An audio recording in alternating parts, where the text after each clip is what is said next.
उसके तकिए के नीचे या उस रजाई के नीचे डाल दो। सभी आप लोगों से हाथ जोड़ के वंदना करता हूँ। हमारा जो चैनल है श्री सोनू महाराज, वो चैनल ज़रूर सब्सक्राइब करें और इन वीडियो को शेयर करते रहिए। वासुदेवा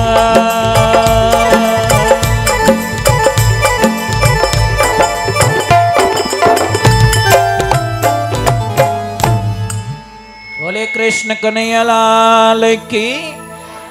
बोलो राधे। थोड़ा जोर से बोलो ना, राधे। जय श्री कृष्ण। कितना सुंदर पदों का वर्णन किया गया। भगवान का नाम लेने पर कितनी खुशी मिलती है। आप लोगों को एक बात का ध्यान रखना है, जो घर पे आप आरती पूजा करते हो भगवान की, जो आरती करते हो सुबह के टाइम में या शाम के टाइम में, कभी भी कैसेट बजा के ना करें। आप लोग तो डायरेक्ट कैसेट बजाते हो और आरती कर देते हो, वो नहीं, मान्य नहीं है। आप एडी कर जो थारे रोटी खावाने एक बड़ी राग जो हाथ है कि यार तू धाप बोई कर, थारे हाथ लगा दो मारो पेट भर जाइए। वारे कृष्णा वाह। 7 मिनट का टाइम हमारे पास में नहीं और भगवान को हम बुलाना चाहते, कैसे संभव हो सकता है? कैसे संभव हो सकता है? भगवान को पाने के लिए राजाओं ने राज छोड़ दिए। बहुत बड़े राजा थे, राजा भरतरी, उन्होंने भगवान की प्राप्ति के कितने भगवान की भक्ति को पाने के लिए सारा राजपाट छोड़ दिया। अपन तो नहीं छूटे अपनो मोबाइल। महाराज थाने कह दियो रे कि काले सत्संग में आवनो है और मोबाइल कोई हाथे मती लाई जो। मां कसम अटे जगह खाली पड़ी रही कि महाराज थो तारे घरे जाने भजन बोलो, आपो मोबाइल बिना नहीं रहवी जे। कहाँ मन लगाते साहब, कहाँ मन लगाते हम लोग, कहाँ प्रीति है महाराज। देखो मैं एक छोटी सी बात हूं, शास्त्र में लिखा है कपड़े मत बदलिए, कर्म बदलिए। कई लोग हमें कहते महाराज जी आपने हमें दीक्षा दी, गुरु मंत्र दिया और मोने कोई छोड़ायो ही को नहीं, कोई फल नहीं छोड़ायो। हम फल नहीं छोड़ाते भाई, हम बुरी नेचर छोड़ाते, बुरी आदतें छोड़वाते कि भाई आप गलत बोलते हो तो वो छोड़ दो, गुस्सा आता तो वो छोड़ दो, किन्हीं थारी मारी करो तो वो छोड़ दो। एक बात ध्यान रखे, किसी को भी अगर गुस्सा बहुत ज्यादा आता हो, बहुत ज्यादा गुस्सा, धारीज को नहीं, मतलब एक नींबू के 17 बीज लीजिए, नींबू के, और ये पपीता आता है ना, पपीता, उसकी इतनी सी जड़, अपने देसी भाषा में अंड काकड़ी कहूं, उसकी इतनी सी जड़ लीजिए और काले कपड़े में बांध दीजिए उसको। और जिसको भी गुस्सा ज्यादा आता है ना, उसके तकिए के नीचे या उस रजाई के नीचे डाल दो। आप ट्राई कर सकते हो, थोड़े दिनों में आपकी भाषा बदल जाएगी, आपका स्वभाव बदल जाएगा, आपके विचार बदल जाएंगे, क्रोध आना कम हो जाएगा। महाराज जहां क्रोध करना चाहिए वहां नहीं करते हम लोग, जहां क्रोध नहीं करना ने वहां कर लेते हैं। हम तो ये बोलते भाई घर में ये चीजें बिल्कुल अलाउ नहीं है। जिस घर में बड़े गरम और छोटे नरम, उस घर का कल्याण हो जाता है। पण अटे तो ऊंधो सिस्टम है। शास्त्र कहीं कहवे कि भाई माथो तो रेवणो ठंडो, पेट रेवणो नरम और पग रेना गरम। अब देख जो बात सिस्टम बताऊं थाने, सिर रहना है ठंडा, पेट रहना है नरम और पग रहना है गरम। पण सिस्टम ऊंधो है महाराज। माथो एकदम गरम, पेट एकदम कड़का कड़क और पग एकदम ठंडा। पूरे सिस्टम को ही हमने चेंज कर दिया, पूरी कंपनी और मैन्युफैक्चरिंग ऊंधो फेर दियो महाराज। जब भगवान क्या कहते हैं, जिसका दिमाग ठंडा है, पेट नरम है और पग गर्म है तो शायद 90% उसको बीमारी नहीं आएगी। पर क्या करे महाराज, हम लोग मानने वाले नहीं है। अभी हम लोग कहते हैं परिवार में संस्कार बहुत जरूरी है, और बिना संस्कारों का परिवार कोई काम का नहीं होता। कोई मतलब नहीं उस परिवार का। मम्मी कटी जावेन, पापा कटी जावेन, काको कटी जावेन, वो फूफो कटी जावेन, भुआ तो मोनीज को नहीं डोडा मुंडारी, कई मतलब महाराज। सारे सारे मैच लड़ रहे हो आप, कब मैच खत्म होगा होगा, कब शांति होगी। और आपको पता है बिना संस्कार नहीं होने के कारण अभी हमारे 25 दिन पहले एक पाली में घटना हुई थी, उसने सबको हिला के रख दिया साहब।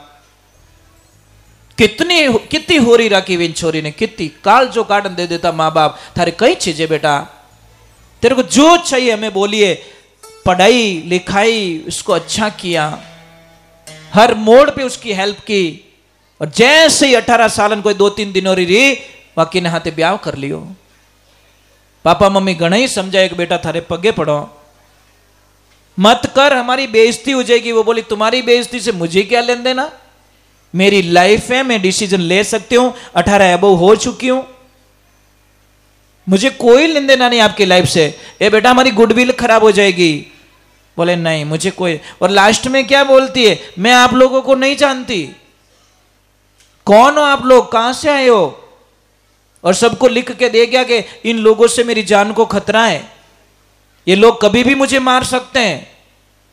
साहब पापा मम्मी सहन नहीं कर पाए, यहां तीर लग गया कि जिन टाबर वास्ते जब ये लड़की नहीं आई थी तो वो बोलते 12 वर्ष तक हम लोगों ने भगवान की तपस्या की थी, तब जाके इसका जन्म हुआ था, और आज ये बोलती मैं जानती नहीं हूं आपको। ऐसा उनको गलत लग गया, सहन नहीं कर पाए, दोनों गए और ट्रेन के नीचे कट के मर गए। ये 20-25 दिन पहले की बात है, पाली की घटना थी हमारे।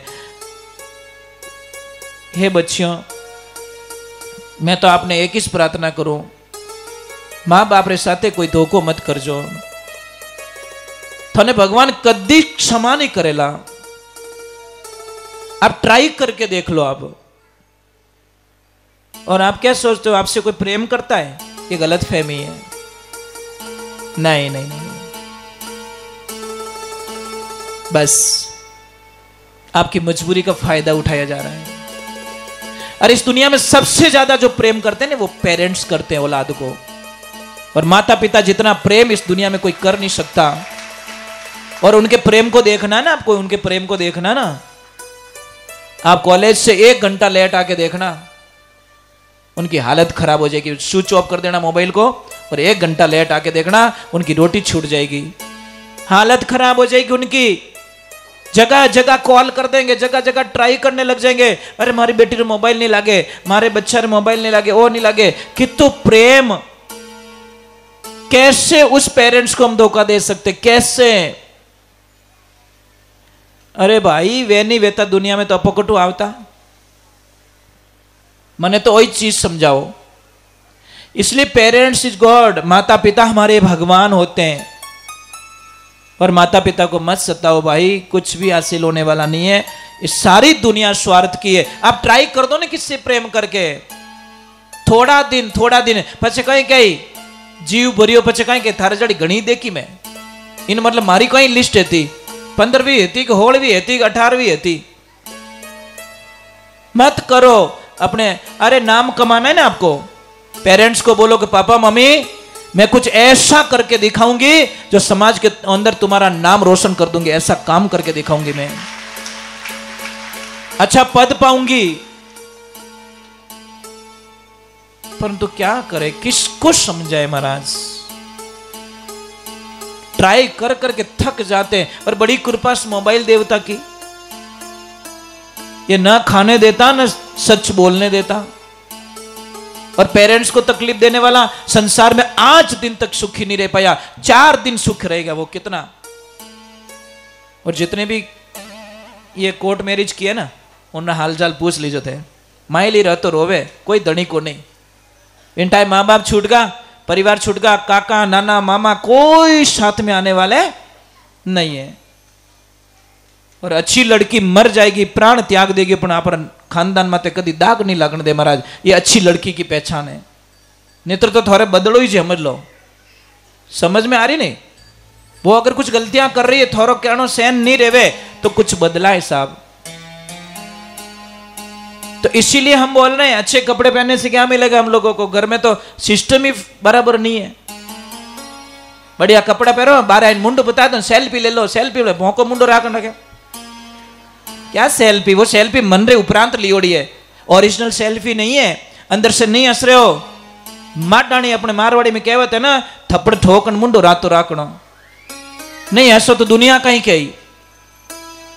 यही हमें भागवत जी समझाते हैं। यही प्रश्न उठता है कि हम ये यज्ञ क्यों करवाते हैं, क्यों कथाएं करवाते हैं, क्यों इस यज्ञ में आते हैं? तो महाराज अनुष्ठान हुआ है, भक्ति मैया आई, कीर्तन हुआ है, अर्जुन जी आए हैं, महादेव आए हैं, सब झूमने लगे। कथा में बहुत आनंद आया। अभी थोड़ा 20 मिनट और बाकी है, फिर आपको छोड़ देंगे, ठीक है? क्योंकि आज यहां विराम हो जाएगी, कथा महात्म्य पूरा हो जाएगा। तो अभी एक प्रश्न वापस उठ गया कि हे गुरुदेव, क्या पापी लोग भी इसमें तिर जाते हैं? पापी लोगों का भी कोई मोक्ष होता है? जिसने बहुत पाप किया, गुरुदाता मैंने अवगुण बहुत किया, जितना पांव दरिया धरणी पर मनसा पाप किया, हे गुरुदाता मैंने अवगुण बहुत किया, क्या पाप किया हुआ इंसान भी तिर जाता है? तो वापस कथा आती है। तुंगभद्रा नदी के किनारे आत्मदेव नाम के एक ब्राह्मण देवता रहते थे। ब्राह्मण देवता इतने अच्छे, भगवान का भजन करो। आत्मदेव, जो आत्मा को पहचान ले वो आत्मदेव। नारायण तुम सत्संग करो, पहले सीखो भजन की रीत, आत्मा का ज्ञान परखे नहीं जब तक रहे आड़ी भीत। दीवाल रहेगी आपके बीच में। तो भगवान की कृपा हुई, आत्मदेव बड़े आनंद में। परंतु एक दुविधा है, घर में बच्चे नहीं है, गाय बछड़ा नहीं दे रही, तुलसी मैया लारे सूख जाती है। वो बोल रहे मैंने कितना पाप किया होगा, मेरे घर में कोई बच्चे नहीं है। और उनकी पत्नी इतनी खराब है कृष्णा, उसकी जान ले ले इतनी खराब। भगवान की भक्ति से उनको कोई लेन देना नहीं। आत्मदेव ने एक दिन सोचा कि चलो इस जीवन लीला को समाप्त कर लेता हूं, टाबर तो है को नहीं मारे, अब जीवन किने वास्ते। देखो बेटा सुनना, पेरेंट्स क्या करते हैं, घर में औलाद नहीं होती ना, भूखे मरते हैं। कोई थोने कहे महादेव रा इतना उपास करना वे करे, कोई कहे 12 वर्ष रामदेव रा पैदल जानो, आपको पाने के लिए वो पेरेंट्स जाते हैं पैदल। जैसे ही महाराज जी जाके उन्होंने बोला नदी में कूद के मेरी जान दे दो, एक कोई महात्मा जी आए, बोले कहां जा रहे हो? आत्मदेव कहां जा रहे हो? कि मुझे मरने दीजिए। कि क्यों? कि घर में बच्चे नहीं है, जी के क्या करूं, पत्नी मेरा सुनती नहीं और बच्चे मेरे घर में नहीं, मन लगाऊं तो कहां लगाऊं। उन्होंने बोला कि मैं एक फल देता हूं, जाइए और अपनी पत्नी को फल दे देना, मेरे प्रभु की कृपा से 9 महीने बाद में उसको बच्चा हो जाएगा।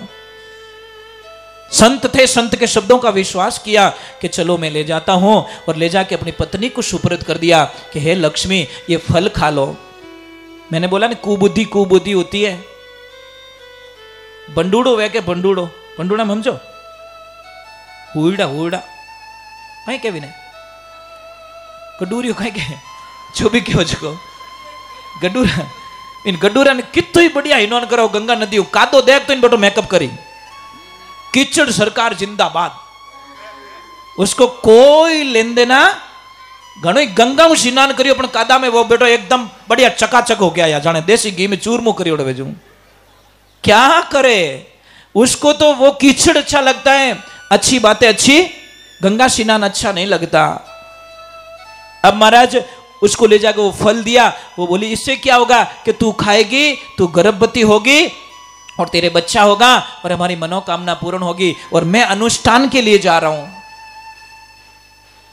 वो बोले मैं खाऊंगी, फिर मेरे को बच्चा होगा, फिर मेरा पेट भी बड़ा होगा। नहीं नहीं, आई नॉट एक्सेप्ट, नहीं आई नॉट एग्री, मैं ये नहीं कर सकती। कौन लपड़ो करे? 9 महीना विने गर्भ में राखो, પછી जन्म दो, પછી दूध पावणो ने मोटा करना विने धोवणो ने वो करना, कौन लपड़ा करे? नहीं नहीं नहीं नहीं। उसने एक आइडिया लगाया, उसने वो फल दे दिया गाय माता को, गाय माता खा ले। अब उसकी बहन जो थी कि बहन मारे 9 टाबर रियोड़ा 10 लोग पेट में। एक काम कर, वैसे जीजा जी तू गयोड़ा बारे, अब उन्होंने कहीं ठा पड़े, वो मारे टाबर रहे नहीं, जब तू कह दीजिए वो मारो इस टाबर है, मैं अटे रहूं थारे घरे काम करूं, दूध में पिला दूं, मोटो में कर दूं, बाकी ओ काम ठीक है, पैसे मेरे खाने वाला है नहीं, पैसे बहुत है मेरे पास, धन बहुत है। वो फल दे दिए गाय माता को। और धुंधली नाम था, धुंधली ने उस बहन को घर पे रखा, और 12 महीने बाद में जब बच्चा हुआ तो महाराज ढिंडोरा पिटवा दिया, धुंधली को बच्चा हुआ, धुंधली को बच्चा हुआ। आत्मदेव जी को खबर लगी कि घर में बच्चा हुआ है, आए, बड़ी खुशियां मनाई, बहुत आनंद हुआ। अब इधर गाय माता ने भी के बछड़े को जन्म दिया, पर था इंसान का बच्चा, पर उसके कान थे ने वो गाय माता जैसे कान थे। अब दोनों का नामकरण करने की स्थिति आई। वो धुंधली बोली नहीं नहीं नहीं, मारा बेटा रो नाम तो मैं ही रखू। अरे मत रख, मैं रखता हूं। नहीं, ठंडा नहीं पड़े, मारा बेटा रो नाम मैं ही राखू। कहीं राखी कि मैं इसका नाम रखूंगी धुंधकरण, धुंधली का धुंधकरण। तो आत्मदेव ने गौ माता के बछड़े को गौकरण रख दिया। अब दोनों बच्चे, अब धुंधला तो धुंधला था, वो तो इतना ओढ़ बोलावे राम, परेशान कर देवे, धारीज को नहीं। थोड़े कोई कोई टाबर अणुता वे धाप जाता रहो, मन लाइन के महाराज मैं तो धाप गई नो, અને પહેલા નહીં રહેવા જાણે કે મહારાજ ટાબરી કોને, પછી કે મેં તો ધાપ ગઈ। હવે दोनों तरफ हमारी कोई प्रॉब्लम है, नहीं रहे तो ही प्रॉब्लम, અને होवे तो के धाप गई। कारण संस्कारों बिना बच्चा अच्छा नहीं होता। अब भगवान की कृपा हुई, धुंधकरण को मतलब अपना काम कर रहा है, स्कूल में ओढ़ बोलावनो, लड़ाइयां करनी, वेजिन बातें आवनी, गालियां बोलनी, झगड़ो करनो। और गौकर्ण जी महाराज बढ़िया पिताजी के शरणों में बढ़िया आनंद ले रहे, माता पिता का परम भक्त। ऐसी गलत राह पे चला गया तो पिताजी ने बोला कि बेटा गौकर्ण इसके साथ में रहेगा तो तेरे पे छाया पड़ जाएगी, तू तपस्या के लिए चला जा। गौकर्ण जी महाराज तपस्या के लिए चले जाते हैं, और धुंधकर्ण महाराज इतना बिगड़ गया, पिताजी भी वहां से चले गए, मैं थारू धाप गो, मैं नहीं रह सकता तेरे पास में। अब लास्ट में मां डांटती थी, तो एक दिन उसने क्या पता है, अपनी मां को भी मार दिया, क्योंकि वो किसी वेश्याओं के चक्कर में पड़ गया था। मां से धन मांगा, मां ने दिया नहीं, तो अपनी मां को मार दिया। और आपने एक घटना सुनी, एमपी की जो टीचर थी, टीचर के बेटे को खाली टीचर ने इतना ही बोला कि बेटा बार बार मोबाइल मत देख, बार बार मोबाइल मत देख, अच्छी बात नहीं, तेरी लाइफ खराब हो जाएगी। बेटे को इतना गुस्सा है, रिवॉल्वर लेके मां को ठोक डाली, खत्म कर दी एक औलाद। एक किस बेटो डायरेक्टली मां को उठा दे, बीच में तू बोलने वाली कौन है, मैं मेरे फ्रेंड्स के साथ में खेलता हूं। लो क्या संस्कार महाराज।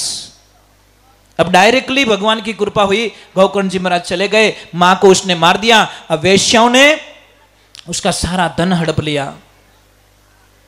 आखिर में एक दिन उसने वेश्याओं के जाल में आकर राजा के यहाँ पे चोरी कर दी। तो वेश्याओं ने सोचा कि पकड़ा जाएगा तो हमारी भी मौत निश्चित है, राजा मार डालेगा हमको। तो वेश्याओं ने सलाह की क्या किया जाए, किसको मार दिया जाए, कैसे मारे। सो रहा है, देखना उसका दृश्य सुनोगे, विपरीत जाने वाले की दशा क्या होती। चारों हाथ पैर बांध दिए और तकिया लगाया, मरा नहीं, तो चूल्हे में से गरम गरम कोयले निकाले और उसके मुंह में उड़ेल दिया और वो मर गया। तड़प तड़प के मरा, तो मोक्ष तो हुआ नहीं, वो तो वहीं प्रेत बन गया। अब प्रेत बन के उसी घर में रह रहा। वर्षों बाद में गौकर्ण जी महाराज पधारते हैं, वहां बैठते हैं, तो इधर घड़ी किधर से आवाज आ रही है, घड़ी किधर से आवाज आ रही है, घड़ी किधर से आवाज आ रही है। तो गौकर्ण जी महाराज बोले कौन है भाई तू, कौन, क्यों कर रहा है तू, कौन है। कि भैया मैं तुम्हारा भाई हूं, मेरी दशा ये हो गई, वेश्याओं ने मुझे मार डाला पर मेरा मोक्ष नहीं हुआ, मैं तड़प रहा हूं, कोई अनुष्ठान करो मेरी मोक्ष के लिए। फिर गौकर्ण जी कथा करते हैं, कथा करके उसका मोक्ष करते हैं और उसको सदगति प्राप्त करते हैं। देखो एक ध्यान रखना, कथा में विमान भी आता है, भगवान भी आते हैं, पर दिखने वाले को दिखता है, नहीं दिखने वाले को कभी नहीं दिखता, क्योंकि वो लेंस होना चाहिए भाई। दूर की चीज देखने के लिए